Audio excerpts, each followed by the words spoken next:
ఇది ప్రధానం తీసుకునే సమయం కావచ్చు, కానీ ఆయన కృపలో భద్రపరిచి ఆయన సన్నిధిలో నిలవబెట్టిన ఆ దేవాది దేవునికి ముందుగా కృతజ్ఞతాస్తుతులు చెల్లిద్దాం. దేవునికి స్తోత్రాలు చెప్దామండి.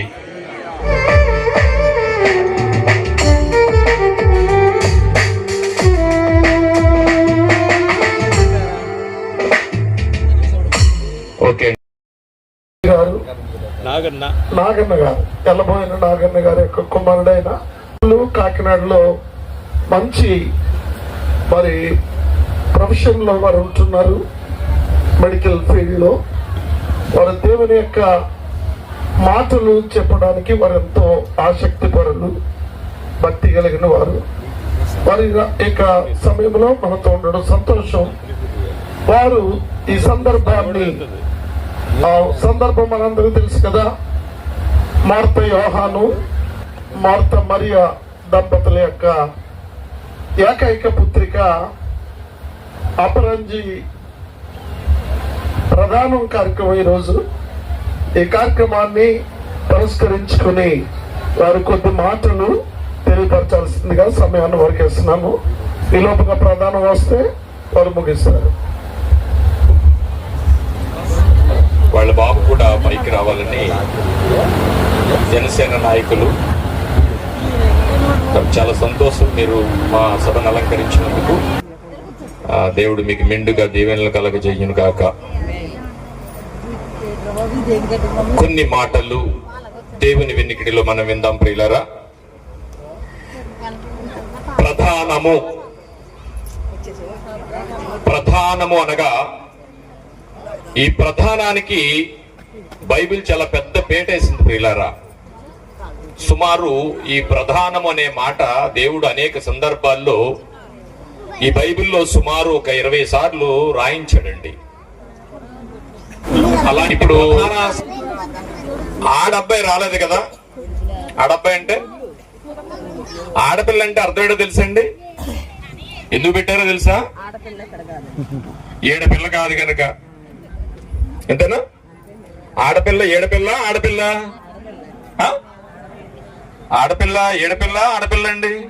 ఆడపిల్ల, అందుకని ఆడపిల్ల పెట్టాడు. ఆడపిల్ల అనడానికి అర్థం ఏంటంటే ఆడపిల్ల, అక్కడి పిల్ల. దేవుడు ఓదార్చడానికి పెట్టాడేమో అక్కడ పిల్ల గనక కొన్ని పెంచాలి, కానీ పెంచాం గనక మనకి దుఃఖం ఉంటుంది. సో ప్రధానం అనగా కొన్ని పర్యాయ పదాలు మన లోకంలో చూడొచ్చు.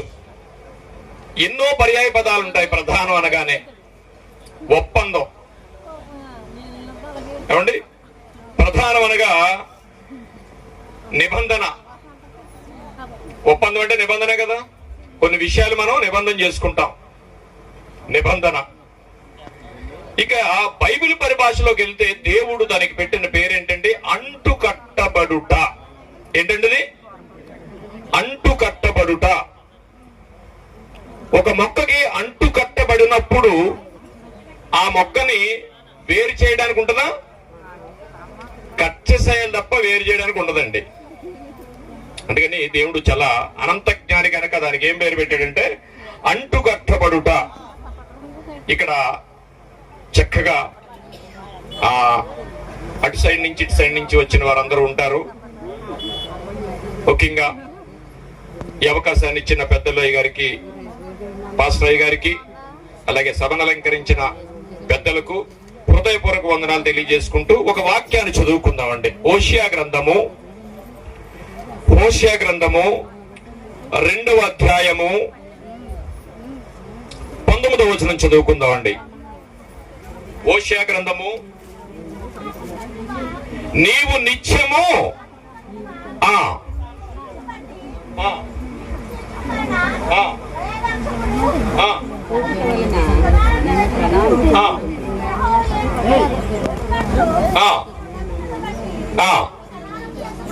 నేను ఒక్కసారి చదువుతానమ్మా. నీవు నిత్యము నాకుండునట్లుగా నేను నీతిని బట్టి తీర్పు తీర్చుట వలనను దయాదాక్షణ్యములు చూపుట వలనను నిన్ను ప్రధానము చేసుకుందును. ప్రధానమైన మాట ఏంటంటే దేవుడే ఒక రోజున ఈ మనిషిని ప్రధానం చేసుకున్నాడు ప్రియులారా.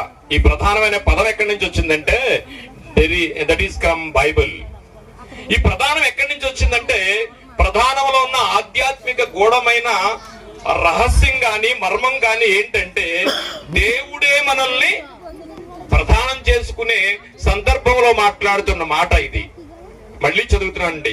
నీవు నిత్యము నాకుండునట్లుగా నేను నీ నీతిని బట్టి తీర్పు తీర్చుట వలనను దయాదాక్షిణ్యములు చూపుట వలనను నిన్ను ప్రధానము చేసుకుందును. నీవు యెహోవాను ఎరుగునట్లు నేను నమ్మకమును బట్టి నిన్ను ప్రధానము చేసుకుందును. అంటే నమ్మకమును బట్టి అంటే ప్రధానము చేసుకున్న తరువాత ఇక వేరు కావడానికి లేదు. బైబిల్ పరిభాషలో మనం చెప్పుకుంటే అండి, ప్రధానమైన తర్వాత మత్తయి సువార్తలో లూకా సువార్తలో రాయబడుతుంది. ప్రధానమైన తర్వాత వారికి కొంత ఎడబాటు ఉంటుంది. మనకైతే చాలా తక్కువ టైమే ఉంటుంది. ఆ ప్రధానమనే విషయాన్ని దేవుడు ఇందులో పొందుపరిచి చక్కటి విషయాల్ని మనకు రాయించాడు. ఈ ప్రధానమనే పదం ఎక్కడి నుంచి వచ్చిందంటే దేవుడే మనల్ని ప్రదానం చేసుకున్నాడు. ఆ ప్రదానం చేసుకునే విషయంలో కొన్ని విషయాలు, కొన్ని కట్టడలను ఆయన అక్కడ మనకు చెప్పినట్టుగా కనిపిస్తుంది.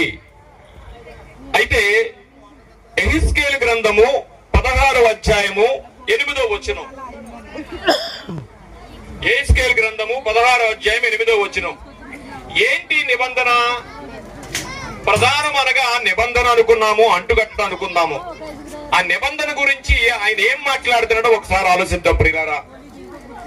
మరియు నేను నీ యొద్దకు వచ్చి నిన్ను చూడగా ఇష్టము పుట్టించు ప్రాయము నీకు వచ్చి ఉండెను గనుక నీవుకు అవమానము కలుగకుండగా నిన్ను పెండ్లి చేసుకుని నీతో నిబంధన చేసుకొనగా నీవు నాదానవైతివి.